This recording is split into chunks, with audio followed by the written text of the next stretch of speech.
Mwaka-ini wa 2010 niguo Francis Moturi uria wanyitiriire giturwa kia murugamiriri munene wa wuigithia ruhonge-ini rwa NSSF guku bururi-ini na andu angi 8 maikirio ngono magikuruhanio na ngukumio ya mbirioni 1.2 ruhonge-ini ruru cira uria ukoretwo ugithie na mbere nginyagia umuthi.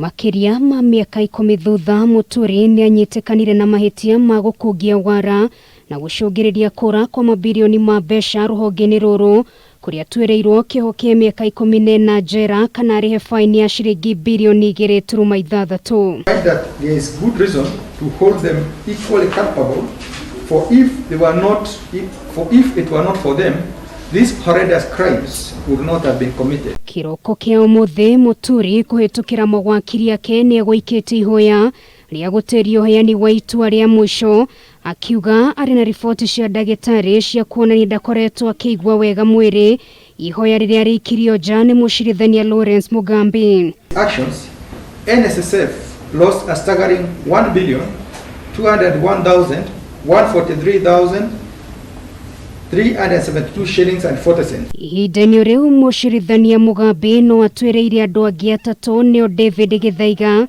Wilfred Wero na Isaac Nyamongo aria gutwikaga ni mari na guoko ungumania-ini uyu, kioho kia miaka 14 njera kana faini ya ciringi milioni 876. Was commitment demonstrated through their actions to defraud NSSF through Discount Securities Limited and thus anaya no maruteirwo mukana wa kwaga kurugama gituroro giothe gia kiuteti kwa ihinda ria miaka 10 ona kana kwamurwo kuruta wira wabici-ini oro yothe ya thirikari. He abused a position of trust and authority, which is a serious aggravating circumstance, for if he was forthright, the public would not have lost such a staggering amount of money.